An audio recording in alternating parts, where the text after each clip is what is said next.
Vamos começar aqui os trabalhos da noite, né? Seguindo a ordem que a gente propôs. Então, Mari, pode iniciar com a leitura, fazendo favor. Boa noite, pessoal. Eu escolhi o livro Agenda Cristã, Chico Xavier, pelo Espírito André Luiz. Abri aqui aleatoriamente e caiu na página em boa lógica. Quem alimenta o ódio atira fogo ao próprio coração.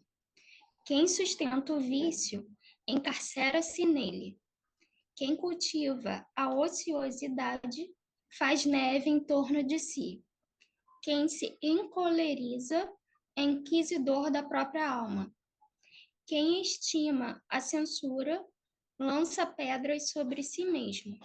Quem provoca situações difíceis aumenta os obstáculos em que se encontra.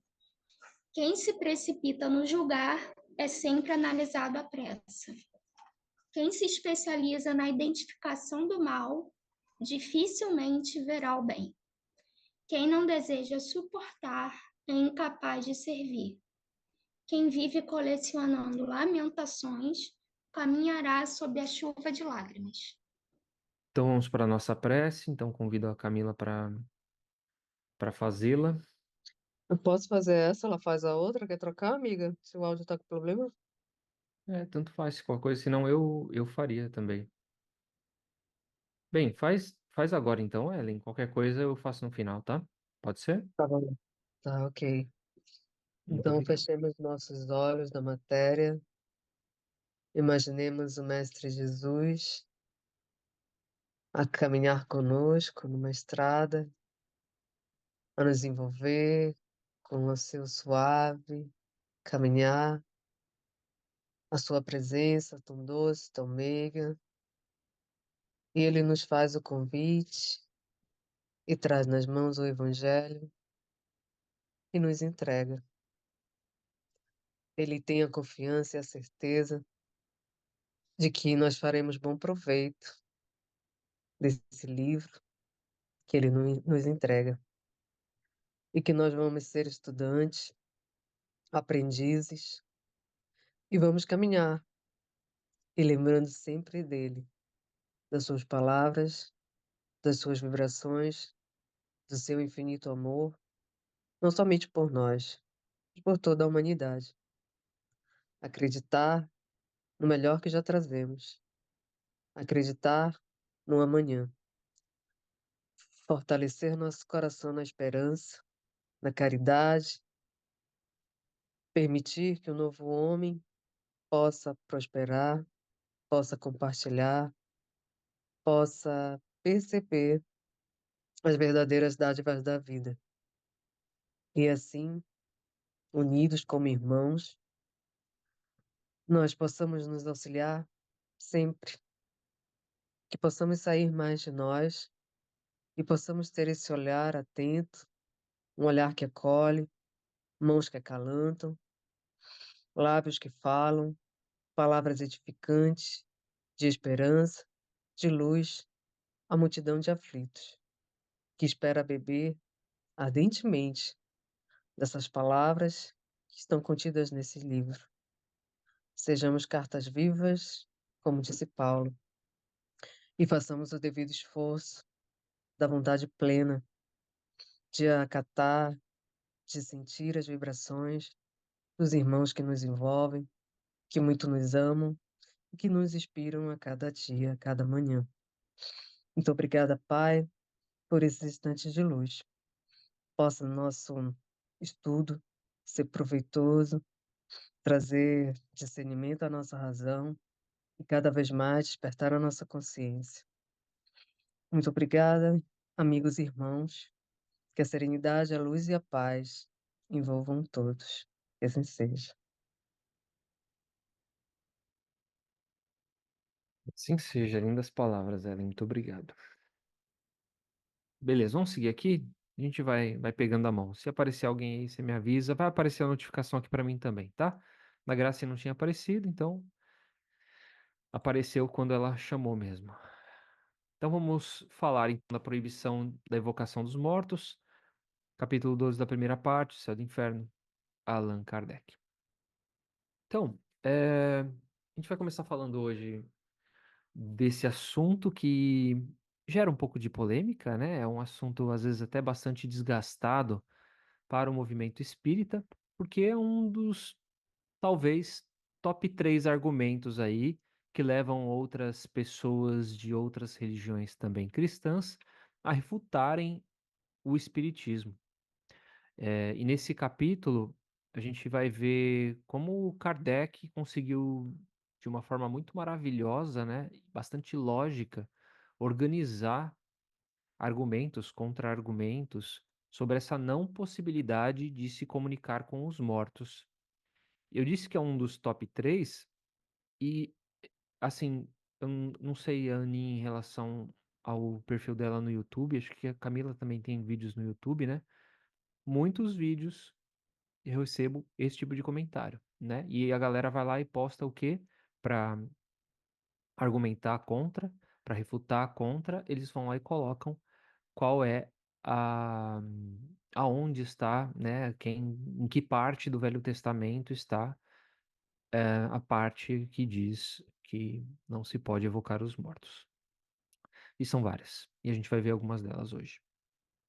Então, para a gente poder entender, eu queria trazer algumas realidades. E são realidades, não só realidades espíritas, mas realidades das igrejas. Então, essa realidade das manifestações através da Igreja Católica, por exemplo, né? A igreja ela não nega a realidade das manifestações. E eu falo aqui a igreja, como Kardec colocou, a gente pode dizer as igrejas, hoje na nossa contemporaneidade. A gente pode ver ao longo de toda a história da Igreja Católica ou da Protestante, ambas acabam trazendo situações de em que a espiritualidade acaba se manifestando de diversas formas, né? Diversos tempos. E eu trouxe algumas delas para a gente poder perceber, para a gente poder analisar e ter argumento quando nós formos questionados sobre esse ponto.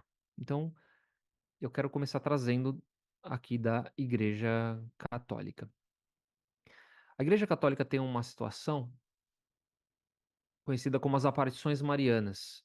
Então, as aparições marianas, para a gente poder entender, são aparições de Maria, mãe de Jesus, né? Essas aparições, elas são as mais famosas, aliás, dessas aparições são as aparições da Nossa Senhora de Fátima, que acabou acontecendo em Portugal no ano de 1917, quando 3 crianças pastoras relataram ter visto e conversado com a Virgem Maria. E houve depois uma série de aparições que incluíram previsões, mensagens para toda a humanidade. A outra aparição que teve, vou tentar trazer para vocês aqui, tá aqui. Ó, deixa eu voltar. Tô falando das aparições marianas ainda. A outra aparição que teve foi a de Nossa Senhora de Lourdes. Ela acabou ocorrendo na França no ano de 1858.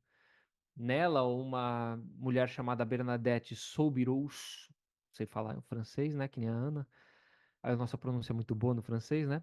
Ela era uma jovem de 14 anos e ela teve uma série de visões da Virgem Maria em uma gruta e acabou mais tarde se tornando um local de peregrinação e milagres para cura. Vou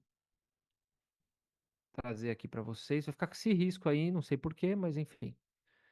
Então você tem aqui do lado esquerdo a imagem, né, da Virgem e da Virgem Maria e dessa jovem aí, a Bernadette. À direita tá com a tarja na frente, mas tem o rosto dela e ela foi santificada, beatificada, santificada, e o corpo dela tá lá, inteiraço, no convento de Saint-Gilliard, em Nevers, onde está o corpo dela.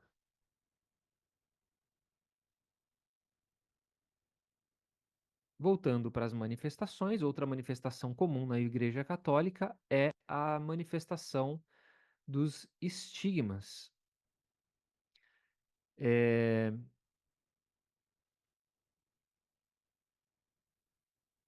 Vou tentar deixar aqui, mas tá difícil. Deixa eu deixar em pause e ver se fica. Pronto, em pause ficou. Tá lascado, mas ficou. Além das aparições marianas, então, algumas pessoas na história da Igreja Católica relatam, né, tendo experimentado estigmas, que são as marcas que correspondem às feridas de Jesus crucificado. E o mais famoso dos casos é o de São Francisco de Assis, que viveu entre 1182 e 1226. Ele é considerado o primeiro santo a ter recebido os estigmas. E agora eu vou trazer um pouquinho das imagens dos estigmas para vocês. Vamos ver se volta aqui.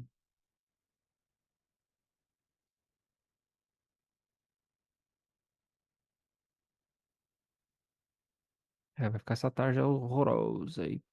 Paciência. Então, além do São Francisco que eu citei, outros santos como o Padre Pio, que é esse que está à direita para vocês, está aparecendo? Não, está no black. Vamos ver se Tá volta. no black. Não tá aparecendo, não. Agora Voltou, sim. né? Se Voltou. eu, ti- se eu tirar aqui, ele sai. Tá maravilhoso.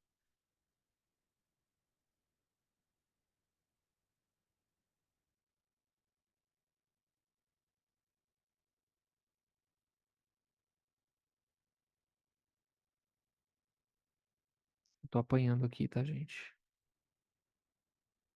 Tentando fazer ele ficar aqui. A hora que eu dou um alt tab, ele imediatamente sai. Mas enfim, aí à direita tá o Padre Pio. O Padre Pio, ele também é conhecido por ter tido esse tipo de experiência, e os estigmas eles acabam tendo três causas, né? Uma origem natural, que é um caráter histérico, como eles chamam na igreja. Foi bastante estudado aqui no Brasil pelo Padre Quevedo, que sonoxista, esse mesmo. E segundo a igreja, nesse caso, aconteceria a questão do caráter histérico, né? Que eu me perdi todo aqui. Aqui. Pronto, do caráter histérico, ele aconteceria em cristãos qualquer, né, sem sinais de santidade, ou mesmo pessoas pagãs. Ele poderia ter uma origem demoníaca, e nela o demônio se aproveita da origem natural, da fragilidade, das fraquezas da pessoa para inferir nela uma ação diabólica. E aí eu coloquei aí para vocês verem, no ano de 99 teve esse filme, ficou bastante famoso naquela época, do Estigmata, né? Na história, uma jovem que não tem crença nenhuma, ela começa a estudar umas experiências estranhas, bastante violentas, mostrando os sinais de ferida que Jesus recebeu ao ser crucificado, que são os estigmas, né? E aí, no filme, o Vaticano recebe a notícia dessa informação da situação da moça e manda um cardeal, um reverendo, para poder investigar todo o caso. E esse religioso aí se dá conta, junto com as forças sinistras que estão por lá tentando contra essa jovem. E é bastante impressionante para quem não conhece, mas é aqueles filmes, né, para estimular o suspense, o terror, mas ele mostra bastante essa questão do estigma, de como funciona. E a origem sobrenatural seriam os estigmas revelados através das histórias dos chamados dos santos, né? Chamados almas vítimas. São pessoas que se oferecem com muito amor ao Cristo, um amor profundo, um amor de se entregar, e eles acabam, por todo esse amor que tem a Jesus, desenvolvendo esses estigmas que são as marcas do Cristo crucificado. Então, no caso do Padre Pio, que está aí à direita, né, as feridas dele não saravam, né? Nenhum médico foi capaz de curar as feridas dele, nenhum remédio ou bandagem foi capaz de reter esses sangramentos que vocês estão vendo na mão. Então, os estigmas acabaram sumindo um pouquinho antes da morte dele, sem deixar qualquer marca, cicatriz ou sequela, e o padre disse que Jesus havia lhe comunicado que os estigmas ficariam no corpo dele durante 50 anos e não mais do que isso. E aí a gente pensa, pô, tem a Mas aparição de. é uma mediunidade de efeito físico, não? Então, estamos falando o que a igreja diz. O que a igreja. Vamos trabalhar o lado da igreja nesse momento. Não o lado como o espiritismo vê isso. Então, eles, no caso, então, se a gente for analisar, tanto a aparição de Maria foi uma aparição espiritual, né? Ou ela estava encarnada para aquelas criaturas nas aparições marianas. Os estigmas, claramente, também, né? Acabam aparecendo, como eles já disseram, de forma sobrenatural. Não tem uma explicação científica. Tem a questão da fé, a questão eh, da sua entrega a Deus, a Jesus, ou então a manifestação através de forças trevosas, como no filme acaba mostrando, né, com pessoas mais fracas, entre aspas, como eles diriam. Então, se os estigmas não surgem de forma natural, eles são de forma sobrenatural ou demoníaca, e os demônios, como a gente até viu na semana passada, né, nas últimas semanas, aliás, são espíritos também que já morreram. Então, também são de origem espiritual. E aí, por último, a gente tem ali os milagres eucarísticos. Vou tentar deixar ele aqui na tela para vocês. Conseguir. Os milagres eucarísticos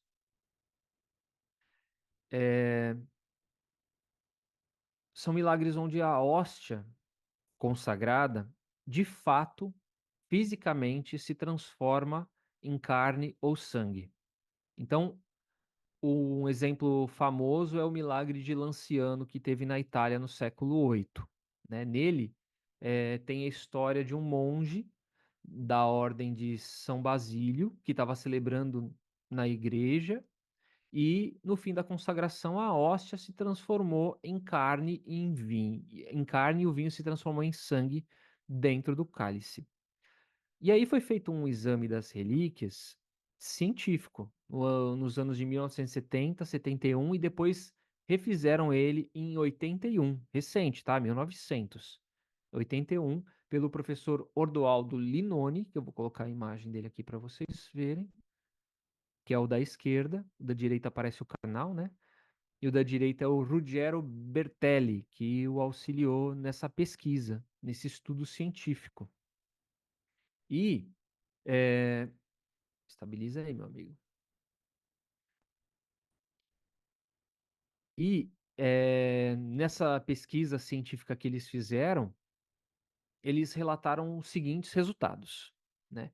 Que a hóstia, de fato, estava reconstituída por fibras musculares pertencentes ao miocárdio, que o sangue era genuinamente um sangue humano, e apesar do tempo que foi conservado, né, da sua antiguidade, a carne e o sangue se apresentavam numa estrutura de base bastante intacta e sem sinais de alterações substanciais por conta do tempo. Então, cientificamente, eles conseguiram comprovar todas essas questões. Vamos trazer outras realidades das manifestações. Agora nós vamos trazer as realidades das manifestações da igreja protestante.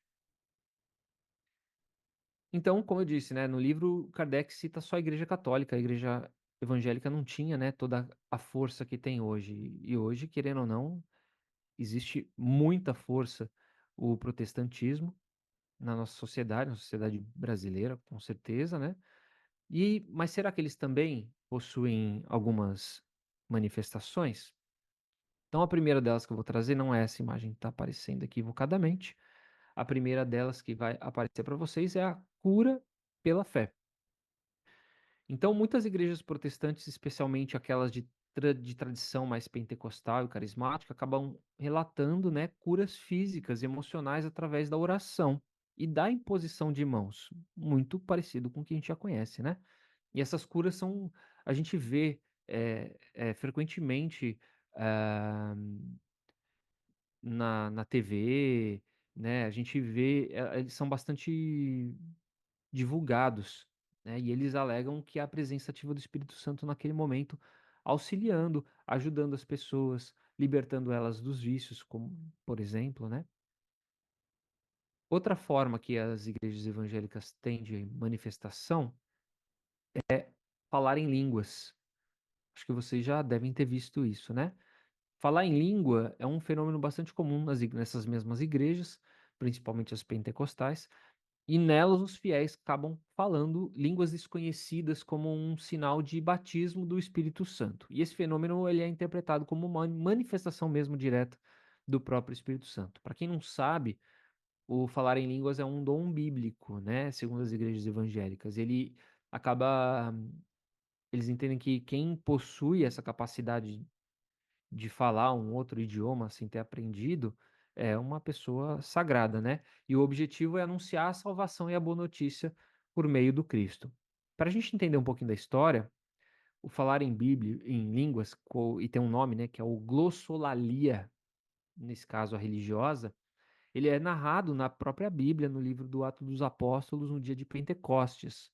Naquela ocasião, os apóstolos compartilharam o evangelho com multidões, falando em suas línguas próprias. Então, os apóstolos foram para países, sociedades, eh, etnias, grupos que eles não sabiam falar a língua deles e falaram, né, dessa forma, em línguas, para como se fosse uma manifestação do Espírito Santo. Então, assim, eu vou para os Estados Unidos, não sei falar inglês, o Espírito Santo me auxilia a falar em línguas e eu poder levar a palavra de Deus para eles. É mais ou menos isso. E hoje em dia, essa prática, né, de falar em línguas, ele é um alvo, tem sido bastante alvo de polêmica nas comunidades, porque algumas igrejas protestantes não dão o verdadeiro valor teológico dele, né, a sua prática espiritual. E aí acabam distorcendo o que de fato deveria ser. E aí a imagem da direita traz mais uma manifestação, que são as profecias e as visões, né? Muitas igrejas acabam relatando mensagens proféticas. Tem grupos que fazem mensagens, grupos que têm visões, que levam a palavra em nome do Espírito Santo. E isso é muito comum, né, nos cultos, em reuniões de oração. Alguns pastores também se dizem profetas. Então, nós temos realidades das manifestações na Igreja Católica e nós temos manifestações na Igreja Evangélica, ok? Então, Kardec dá início nesse capítulo fazendo essa referência dessas igrejas, de que eles, né, reconhecem a manifestação. E eu trouxe agora para a gente poder de fato visualizar que eles também praticam essas manifestações. E Kardec acaba trazendo aquilo que eu falei um pouco, né, da Igreja Católica como uma igreja muito forte no seio da sociedade na época, né, era politicamente muito forte, interferia em vários aspectos nas sociedades, nos países, e hoje a Igreja Evangélica consegue, num patamar muito semelhante, ter essa força. E aí eu peço licença para vocês, né, para fazer essa licença poética e trazer esse complemento aí para a gente poder entender essa questão mais contemporânea. Na época da publicação desse livro, Kardec cita que as atribuições da Igreja Católica para as manifestações seriam provindas de seres sobrenaturais, como a gente viu de fato, né? Só que eles dizem, na maioria dos casos, no caso da literatura trazida aqui desse capítulo, Kardec reforça muito que seria muito mais dos demônios, né, que nós estudamos nas últimas aulas. E a gente vê que hoje, nessas, nessas Rafa, realidades. Oi, desculpa te interromper, mas é que eu não pode falar. sei como que levanta a mão aqui. Eu também não sei. Então, mas pelo que eu entendi do capítulo, Kardec estava se referindo, e a igreja também proíbe, pelo que eu entendi da proibição que Kardec trouxe, que eles fazem, é proibir a evocação, ou seja, você chamar o espírito. Tipo, todo mundo tá ali sentado na mesa e chamar aquele espírito, evocar ele. E não as manifestações espontâneas. Sim, mas As manifestações. sim, mas nas manifestações existe o contato, existe a conversa, existe a relação, né? Não existe o evocar, que é você trazer, você chamar. A gente vai falar daqui a pouquinho do complemento de Ah, tá. Kardec. Mas Tá a bom. manifestação, ela acontece, né? E apesar dela, a hora que eu tô algumas dessas manifestações que eu acabei trazendo, elas não têm visualmente esse caráter de evocação, né? Realmente, que nem a gente fala, vamos fazer uma prece e chamar um. Não tem dessa forma, né? Como a gente costumeiramente vê. Mas existe a partir do momento em que eles vão fazer uma cura, por exemplo, eles estão evocando que o Espírito Santo intermedie para que aquela cura aconteça, né? Eles estão sendo o intermediador, né? O médium, digamos assim. Então, querendo ou não, Sim. e em alguns casos existe a conversa, a gente vê que existe a manifestação da mediunidade através da fala, através da, Uhum. da... Então, a evocação do jeito que você citou, de fato, não tem mesmo, né? É uma característica até nossa, mas a manifestação, ela acontece. Porque ele traz. E por que que ele fala da manifestação? Porque a manifestação ela acaba acarretando outras coisas, né? E ela pode ser de diversas formas. E aí fiz esse apanhado para a gente poder ter essa visualização de que as manifestações também acontecem, independente da religião que seja. Beleza?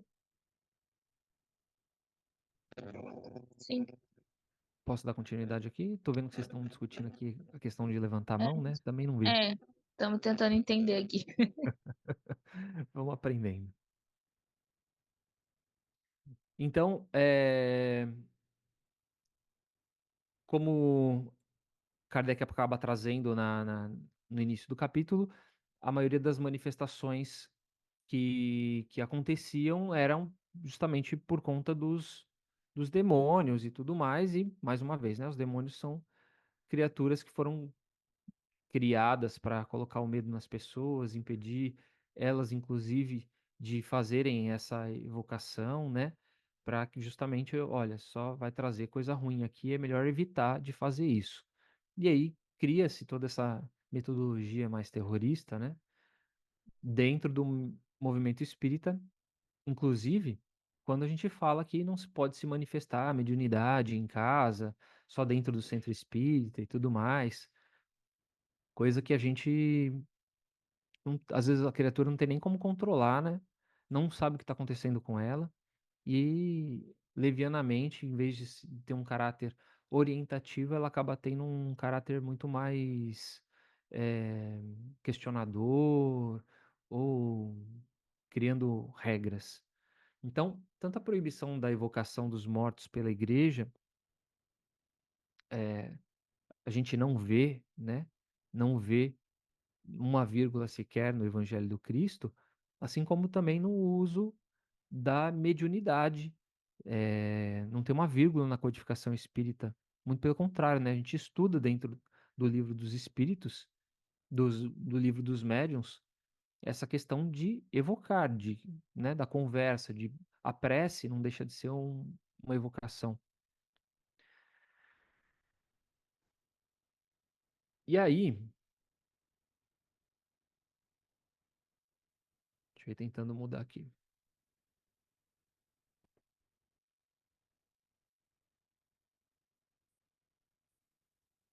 De onde é que vem esse mito, né? Então, de que não se pode realizar manifestações, que não se pode buscar os espíritos, que não pode ir atrás deles, né? O evocar nada mais do que o ir atrás.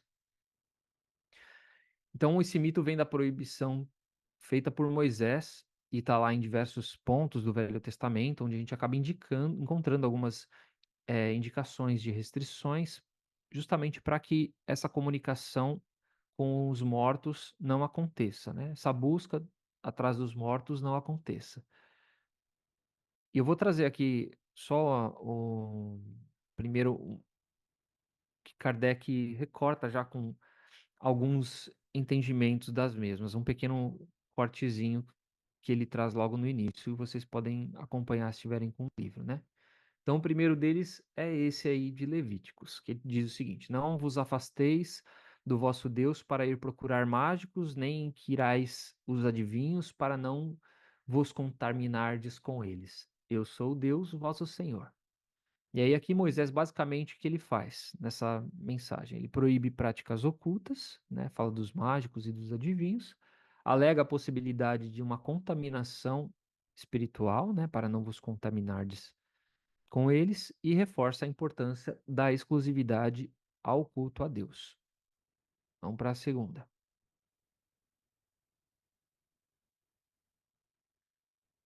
A segunda. Se um homem ou uma mulher tem um espírito de piton ou de adivinhação, que sejam punidos com a morte, que sejam lapidados, recaindo seu sangue sobre suas cabeças. Então, aquele proíbe categoricamente com punição, a punição da morte, né? Que quem fizer novamente, como no outro, a prática oculta, da adivinhação, essa punição com a morte era justamente para evitar de novo a tal da contaminação com os outros povos. E aí ele pede de novo fidelidade a Deus. E o último,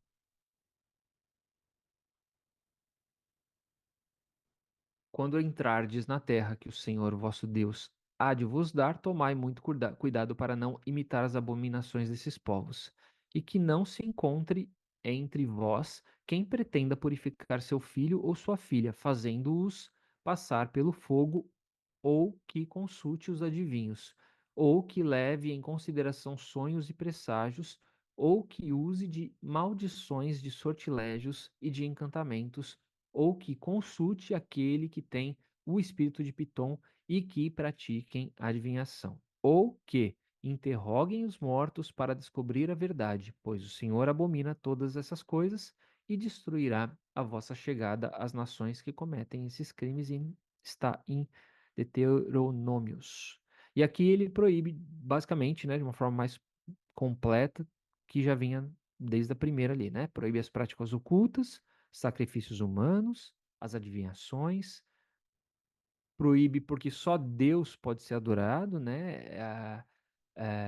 E adorar outros deuses denotaria uma falta de confiança em Deus, e ele acaba, através da imposição do medo, dizendo: olha, nós vamos punir quem tiver essas práticas. Além desses trechos, tem vários outros, tem Eclesiastes, tem Isaías, aliás, Kardec cita mais para frente esse outro trecho de Isaías. Então, considerando esses trechos do Velho Testamento, né, tudo deveria ser proibido relacionado a evocações. E, consequentemente, né, e as manifestações também. Então, aquelas que eu citei no início dessas igrejas também poderiam ser proibidas a partir do momento que você realiza uma manifestação e ela tem um cunho espiritual e um espírito se manifesta para conversar, para te sugerir, para te passar uma orientação de adivinhação, para te intuir para fazer alguma coisa, todas elas deveriam, para curar, todas elas deveriam ser proibidas. E a gente vai entender depois por que que não, elas não são, por que que de fato elas acontecem. E elas são muito próximas dos objetivos também trazidos dentro do espiritismo. E aí, para Kardec isso não era suficiente, né? Então ele acabou trazendo outros questionamentos.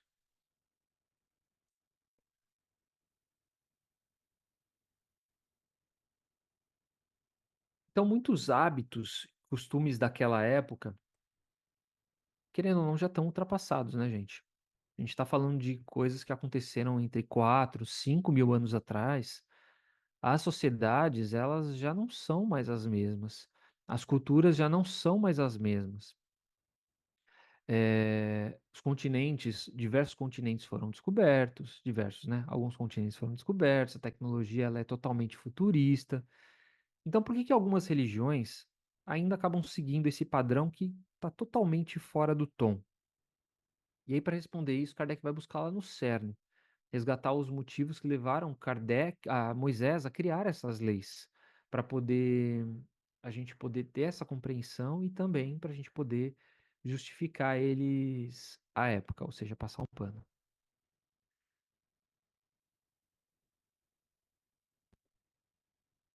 Deixa eu ver se muda aqui. Mudou.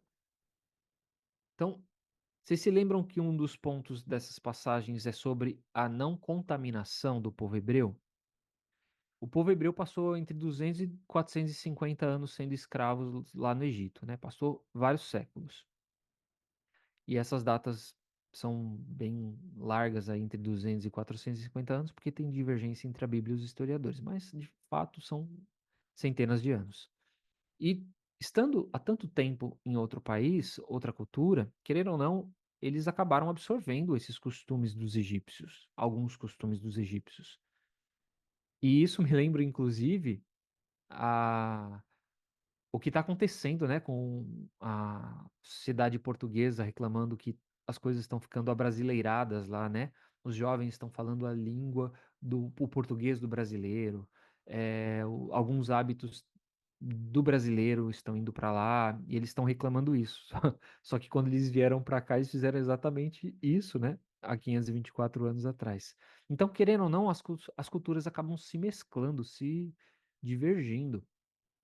Convergindo, aliás, né? Convergindo. Então era isso que Moisés queria dizer. Ele não queria que os hebreus se contaminassem, ele queria que eles estivessem protegidos contra os, os hábitos culturais dos egípcios. Então ele desejava que o seu povo abandonasse esses costumes. Lá as evocações eram habituais, né? Os cultos aos diversos deuses eram coisas comuns. E além das manifestações mediúnicas, elas não terem os seus controles devidos, né, nas suas adorações. Então tinha as adorações no templo, e aí se dançava, se fazia sacrifícios e tudo para adorar os deuses. E para ele, esse rigor era bastante necessário para fortalecer o povo na crença de um só Deus, para resgatar isso deles, né? Para Então a pena de morte era muito necessário naquela época para que ele conseguisse controlar aquelas pessoas. E aí o povo precisava entender que aquilo era um crime para tentar ter esse controle. E Moisés estabeleceu essa pena máxima contra as pessoas porque aquele povo também era bastante indisciplinado, né? Então ele não tinha como dosar essa pena. São vários motivos que levaram ele a utilizar a pena de morte. Então ele não tinha o controle, não tinha como colocar no meio do deserto um cárcere, né? Ele não tinha como prender como a gente faz nos dias de hoje. Então as correções dos crimes elas acabavam sendo bastante radicais. E aí tem outra coisa. As evocações, essas manifestações espirituais, elas não aconteciam por respeito ou por afeição a Deus. Elas simplesmente tinham outros fins. E aí os fins eram o ocultismo que era citado ali, né? As adivinhações, as previsões, as superstições, isso era muito habitual daquele povo. E se hoje ainda se levanta todo dia da cama, como eu digo, né? Um malandro e um otário, naquela época também, né? Tinha muita gente que era falso profeta, que ganhava dinheiro às custas disso. Então Kardec era muito preocupado Moisés era muito preocupado com essas questões. Então era um verdadeiro comércio, né? Da fé, da esperança, e eles alimentavam essas necessidades que o povo tinha. Era uma necessidade que muita gente ainda guarda, é uma necessidade que muita gente ainda guarda, né? Na sua HD espiritual, na necessidade de que terceiros decidam para si as coisas da sua própria vida. E aí eu vou trazer para vocês dois vídeos curtinhos que representam como isso ainda está bastante inserido na nossa comunidade. O primeiro vídeo é esse aqui, que eu vou ter que carregar de novo. Vocês me interrompam, tá? Se vocês quiserem falar que nem a Camila fez. Senão eu vou ficar. Não vou conseguir Eu ver. levantei a mão. Ah, não apareceu Achei para o mim. dia que levanta a mão. Fala, cá, antes de eu Não? soltar o vídeo. É que tá Apareceu agora. aparecendo na tela pra mim. Então, mas quando eu faço o compartilhamento da tela, essa tela some. Não aparece. Não Ah, aparece tá. para mim. Agora eu tô vendo porque eu saí Não, que dela. você. Manda bala. Ah, tá. Não, é que você tinha falado que estava falando aí, né, que o Moisés proibiu, né, as manifestações, que as pessoas se aproveitavam disso, né? Mas aí, como separar a manifestação legítima da manifestação que era para ter um objetivo escuso, né? Que aí ele proibindo, ele proibiu tudo, né? Então, Então, as mas pessoas que faziam as manifestações legítimas acabaram sendo, é, ai, me fugiu a palavra agora, sendo taxadas de, né? Saíram prejudicadas, né? sim, Nessa coisa toda. não tinha um filtro, né? É, Não tinha. E aí era a mesma regra para todo mundo, né? Então não tinha mesmo. É bem observado. eu achei um pouco autoritário, né, isso. Mas tudo É, bem. mas era o que ele Era a tinha, era o que época, ele né? tinha, era o que ele tinha pra época. Por isso que eu falei, a gente vai passar um Uhum. pano aqui de uma forma bastante. Todos nós. Paola, muito obrigada por você ter vindo. Eu tô muito feliz. E Paola, que se chama, na verdade, Caroline Paola Oliveira da Silva, mas se chamar Caroline, ninguém Caroline responde. já é ruim, Caroline não é bom. Mas Caroline, você ainda reconhece, ainda fala, sou eu. É, muitas vezes não. Já fiquei em aeroporto, com a plaquinha ali, Caroline, e eu, né, nem a menor bola. Já perdeu o voo por causa disso? Que a Caroline, portão 52. Já E perdi ficou- voo, já perdi teste, já perdi tudo. Chegava a Carol, já era mandada embora de cara. Eu acho que o nome não funcionou pra mim. Nada contra as Carol Carols Castro, do mundo. fica a dica, Não, você- nada disso, gente. É uma coisa muito pessoal. E por que você mudou o nome? Você fez uma numerologiazinha? Primeiro que eu queria tentar dar certo, né? A primeira coisa era mudar o nome, já que Carol não dava certo de jeito nenhum. Aí coloquei o Paola e depois é que eu fui fazer numerologia e vi que dava certo. Aí que você era pôs mais um melhorzinho. L também? Aí o negócio de um L foi depois ainda que eu vi que Paola dava certo. Aí eu falei, vai que melhora, né? Aí eu Ai, vou botei pôr um no L. meu. Tá. Bem, esse é um. Agora eu vou colocar o outro. Eu sou do momento da vida em que você foi Sandra Sá, peguei a virada para Sandra de Sá e agora você virou de novo para Sandra Sá. É isso. Justamente. E eu começo, né? Geralmente eu comento com a galera, mas por quê? Eu falo o seguinte: meu nome é Sandra Cristina Malafaia, não tem nada a ver. Ok. Frederico de Sá. E o D é meu e eu tiro e ponho qualquer coisa. É sobre isso. A partir de agora eu também vou trocar meu nome, gente. Até o final do podcast eu tenho um nome diferente.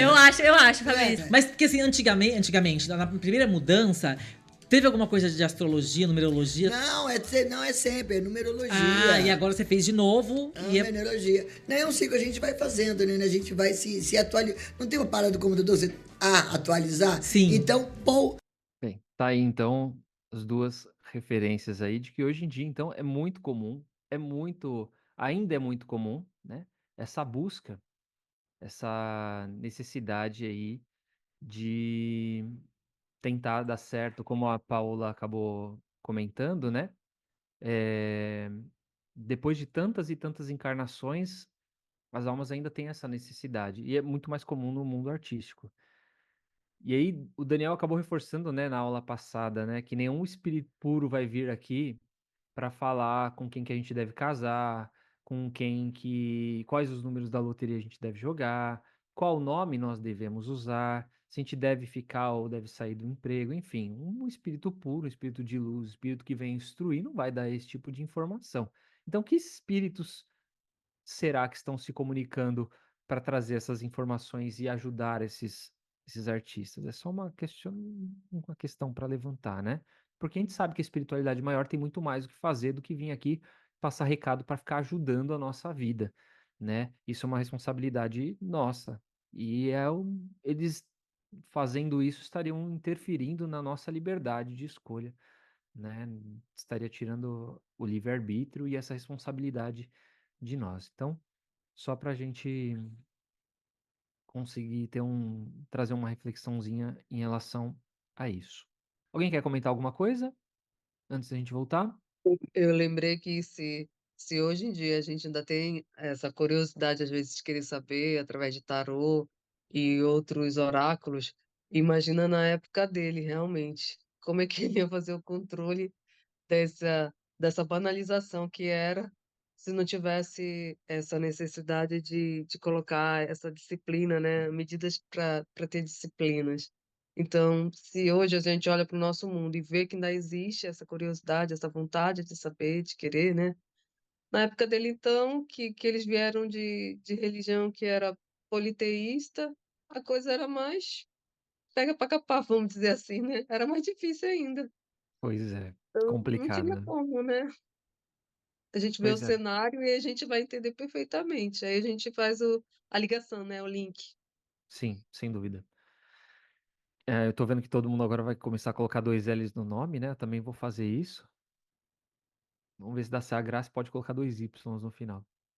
Vamos continuar aqui, então, para a gente poder finalizar daqui a pouquinho. Então, desculpa.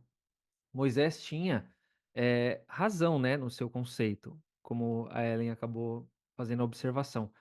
Mas aparentemente não deu muito certo, né? em- não deu muito certo no sentido de, tipo, esse controle não foi total, né? Porque, querendo ou não, isso estava na alma das criaturas. E aquilo acabou perpetuando, né?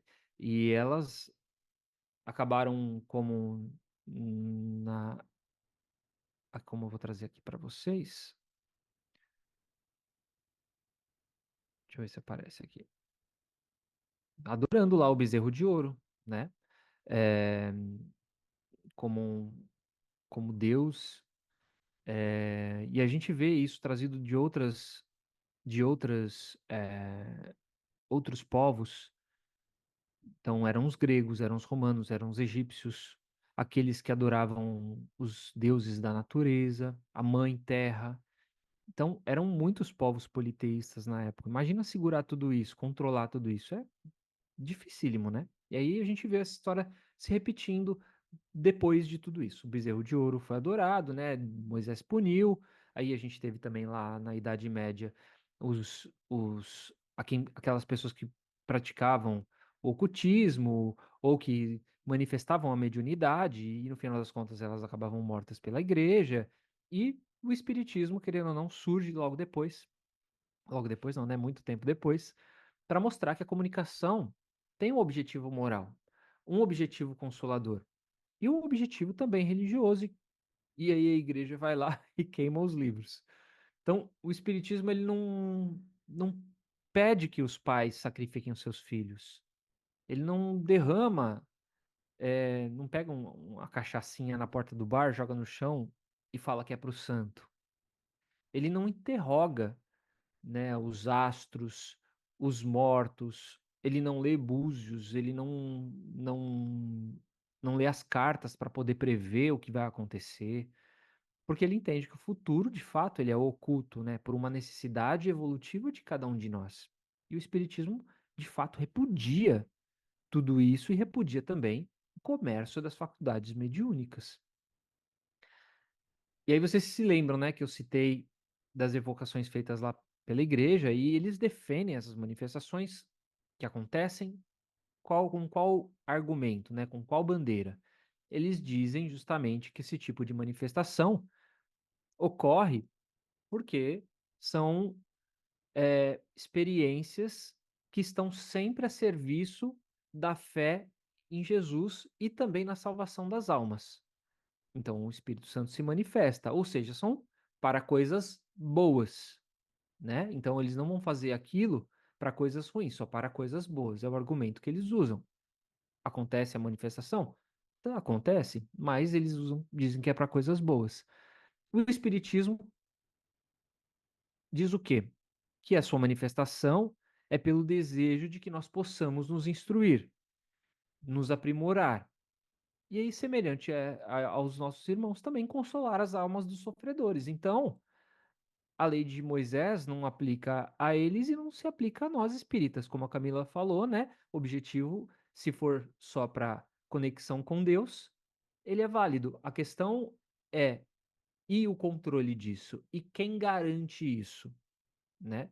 Dentro do Espiritismo, no Livro dos Médiuns, nós temos uma série de observações para que se fiscalize, para que se observe, para que se tente diagnosticar se aquilo é algo bom ou não.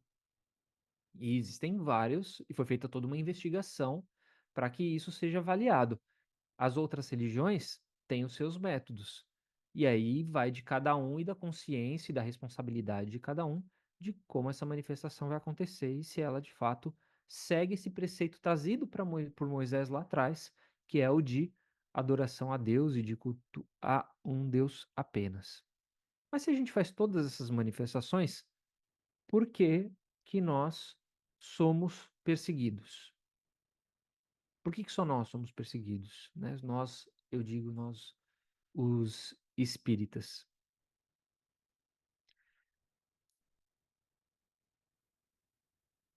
Vou mudando aqui.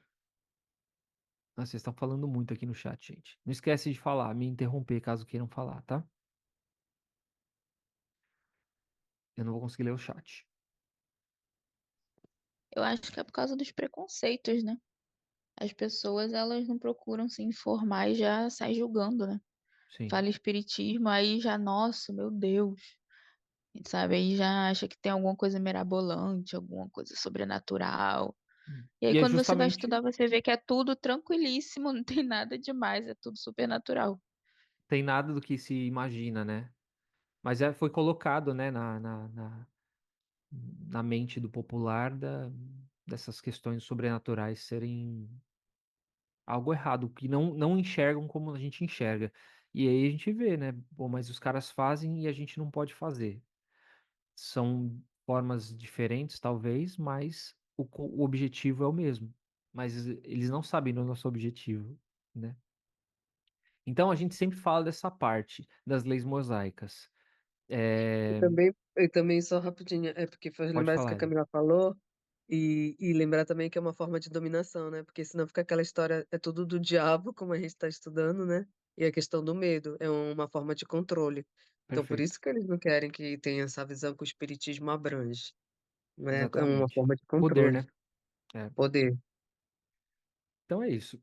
E aí a gente sempre fala das leis mosaicas e acaba se repetindo bastante, lembrando que ela é dividida em duas partes.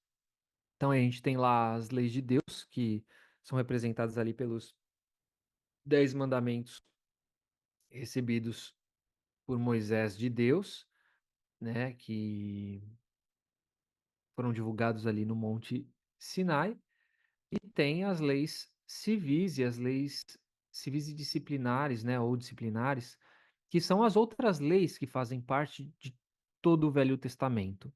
E aí, essas leis, eu trouxe só algumas para a gente perceber, para a gente avaliar e ver como elas estão ou não em nossa sociedade e por que elas estão e não estão. Então, a lei de Italião é a mais famosa, é o olho por olho e dente por dente, né? E ela estabelecia o quê?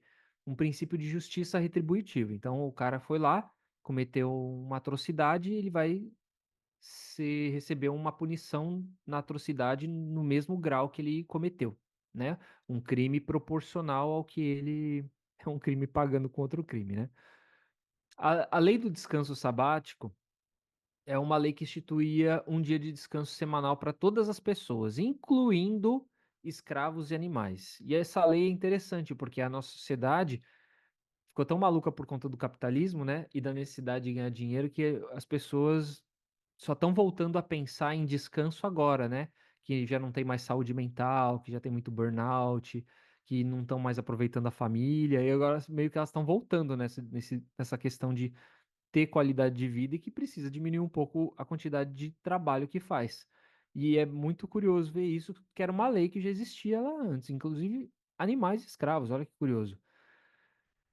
No Antigo Testamento também contém leis específicas sobre a escravidão, que hoje é completamente abolida praticamente no mundo todo, né? E só que essa lei sobre a escravidão, ela estabelecia limites e algumas proteções para os escravos. Então, por exemplo, um escravo hebreu, ele deveria ser libertado no 7º ano. Isso está lá em Êxodo. Então, tipo, prescrevia, sabe, a questão da escravidão. E tinham outras leis, né? Por exemplo, que regulamentavam as dívidas, e entra de novo nessa questão do prescrito, né? Então era proibido emprestar dinheiro com juros. E aí, a cada 7 anos, havia anistia dessas dívidas. Então, Moisés era meio visionário na questão do caducô. E a Bíblia também prescrevia a pena de morte para aqueles que blasfemavam o nome de Deus. Essa lei se aplica hoje, né? Se ela fosse aplicada hoje, ela violaria os direitos humanos, né? Seria considerado um ato de intolerância religiosa. Então, se a gente pegar, trouxe só 5 aqui, mas são centenas de leis que estão no Velho Testamento, que algumas se aplicam e outras não se aplicam e não tem cabimento nenhum elas acontecerem nos dias de hoje. Tudo ali tinha, ali na legislação de Moisés, tinha o seu motivo. Tudo foi muito previsto nos seus detalhes. E essas leis elas foram dadas dentro de um contexto histórico, um contexto cultural muito específico. E muitas dessas leis acabavam refletindo, né, esses costumes e os valores dessas pessoas, dessa sociedade. E a interpretação e aplicação da lei, ela acaba evoluindo com o tempo. Muitas dessas leis, elas foram adaptadas ou foram abolidas ao longo de toda a história. Algumas leis mais específicas, elas foram totalmente ultrapassadas, né? Mas tem outras que não, né?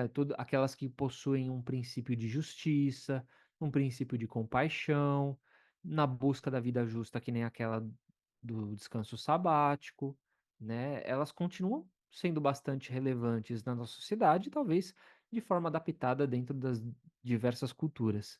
Então, se Moisés se tornasse encarnado como um legislador hoje, em qualquer país, ele ia criar leis de acordo com aquele povo, com a sua história e com a sua cultura. Naquele tempo, ele não ia fazer nada que, né, vou legislar, nasci no Brasil, vou legislar para outro país. Não, né, a cultura daquele povo. Foi o que ele fez naquela época. Então, nos Dez Mandamentos, tem alguma lei que aborda a proibição da evocação dos mortos? Nos Dez Mandamentos, não, né? Porque isso da evocação era uma lei pontual para aquele povo.